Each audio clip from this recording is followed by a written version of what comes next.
Saudara, kejujuran dibayar 12 tahun menjadi judul dalam nota pembelaan Richard Eliezer di muka persidangan.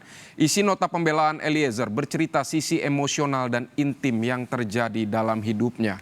Seperti apa jalannya persidangan pembacaan nota pembelaan Eliezer? Berikut ulasan jurnalis Kompas TV, Francisco Donasiano.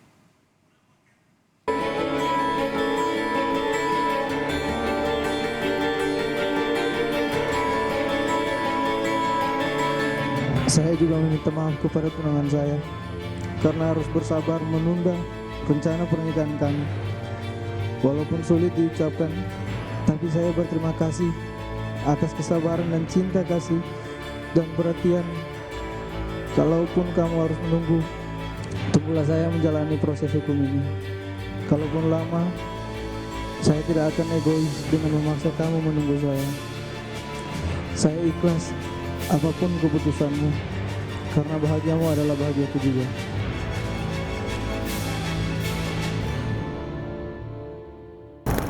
Seperempat tahun sudah sejak Richard Eliezer terpaksa harus duduk di kursi pesakitan karena mencari perintah atasan untuk membunuh seorang ajudan, yaitu Brigadir Yosua Huta Barat.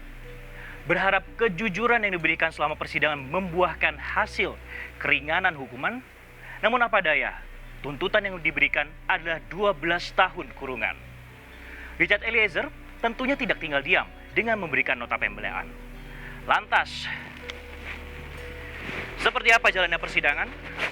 Ikuti perjalanan kami dalam Gelar Perkara.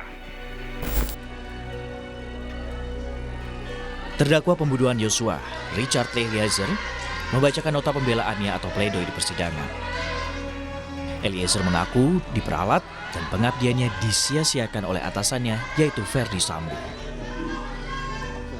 Di awal pembelaannya, Eliezer kembali menyampaikan permohonan maaf kepada keluarga mendiang Yosua dan keluarganya atas peristiwa yang terjadi. Eliezer juga menceritakan awal dirinya masuk menjadi anggota Polri hingga menjadi ajudan Sambo. Eliezer tidak menyangka jika atasannya Ferdi Sambo justru tega membohongi dan memeralat dirinya hingga akhirnya membuat Yosua tewas. Saya ingin menyampaikan permohonan maaf sekali lagi yang sebesar-besarnya serta pengampunan terutama kepada keluarga dari almarhum Bang Yos. Tidak ada kata-kata lain yang dapat saya sampaikan selain permohonan maaf dan penyesalan yang mendalam atas apa yang telah terjadi kepada almarhum Bang Yos dan keluarga Bang Yos. Juga kepada kedua orang tua saya dan keluarga saya. Mohon maaf Mama, Papa, maafkan saya atas peristiwa yang terjadi ini, sehingga membuat Mama dan Papa serta keluarga bersedih dan kelelahan. Maafkan kalau karena kejujuran saya ini sudah membuat Mama sedih harus melihat saya di sini. Saya tahu Mama sedih, tapi saya tahu Mama bangga saya berjuang untuk terus menjalankan perkataan Mama, menjadi anak yang baik dan jujur. Saya berterima kasih Mama, selalu ada mendukung saya di sini. Pak, maafkan saya Pak, karena akibat peristiwa ini Papa harus kehilangan pekerjaan. Terima kasih untuk Mama dan Papa karena telah mengajarkan nilai-nilai kebaikan, kejujuran, dan kerja keras dalam hidup saya dan kakak saya sejak kami kecil. Selain meminta maaf kepada orang tua, Richard Eliezer juga menyampaikan penyesalan kepada sang kekasih dan juga tunangannya, yaitu Dulce Maria Angelin Kristanto alias Lingling, yang sedianya akan dinikahinya dalam waktu dekat. Namun rencana mungkin tinggal akan rencana. Pasal Richard Eliezer masih duduk di kursi pesakitan dan menunggu putusan yang akan diberikan oleh majelis hakim di persidangan. Eliezer pun meminta sang kekasih untuk menunggu dirinya. Namun dirinya juga tidak mau egois dan memasrahkan kepada Lingling apabila mau menunggu atau meninggalkan dirinya.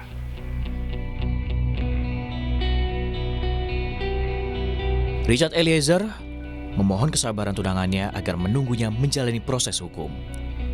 Eliezer tak lupa berterima kasih atas kesabaran, cinta kasih, dan perhatian yang Lingling berikan.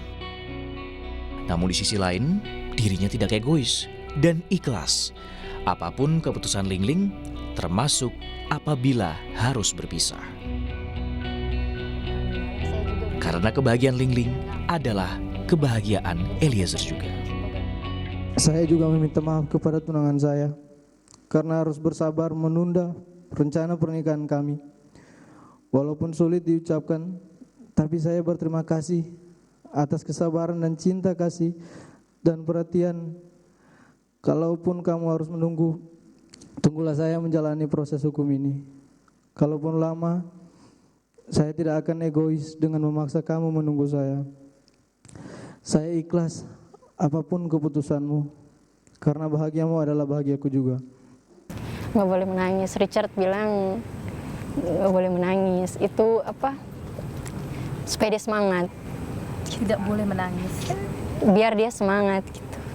Kalau saya ya pribadi, yang penting cuma satu. Jangan sampai ya yang atasannya itu, Pak Ferdi Sambo maksudnya. iya justru lebih ringan hukumannya. Ferdi Sambo harus lebih tinggi hukumannya daripada Richard Eliezer. Iya, saya juga bukan ahli, tapi kalau mau secara orang awam ya mikirnya dia harus lebih tinggi karena otaknya dia kan, Mbak. Kalau untuk bebas, apakah Anda berharap Richard bebas juga?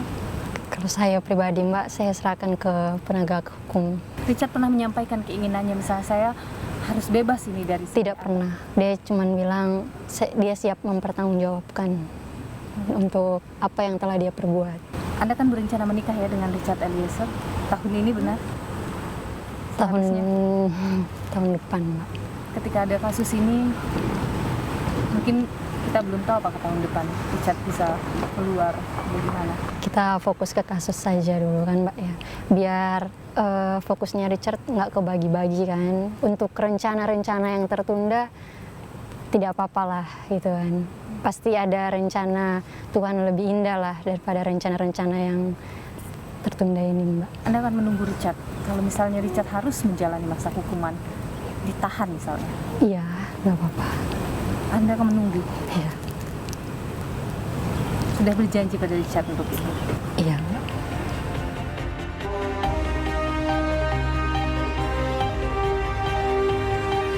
Menurut pakar hukum pidana, nota pembelaan Richard Eliezer memiliki peluang agar mendapat keringanan hukuman. Namun, usaha ini akan berbuah manis apabila majelis hakim tergugah hatinya. Pada prinsipnya kalau dalam suatu pembelaan memang ada dua pledoi. Satu terkait dengan pledoi yang secara pribadi orang tersebut, satu lagi pledoi dari kuasa hukum.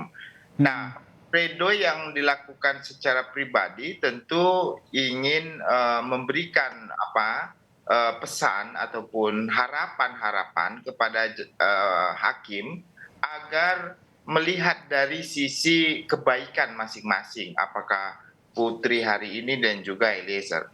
Eliezer dan Putri juga sama-sama, artinya mereka ingin melihat dari sisi kebaikan mereka yang sebenarnya perlu diperhatikan, sehingga nanti bisa menjadi dasar bagi keyakinan hakim untuk memutuskan, paling tidak meringankan ya dari apa yang sudah pernah dituntut oleh jaksa penuntut umum. Dan hal inilah yang sekarang sedang diusahakan, yang sudah dibacakan dalam pledoi masing-masing. Saya kira akan berhasil apabila memang meyakinkan hakim bahwasannya apa yang disampaikan itu menggugah ya hati nurani hakim. Tapi tidak ada kaitannya dengan fakta persidangan dan juga tidak ada kaitannya dengan analisis yuridis ya yang disampaikan oleh penasihat hukum masing-masing. Di antara kedua belah pihak berusaha untuk meyakinkan hakim bahwasannya ada sisi baik di antara mereka.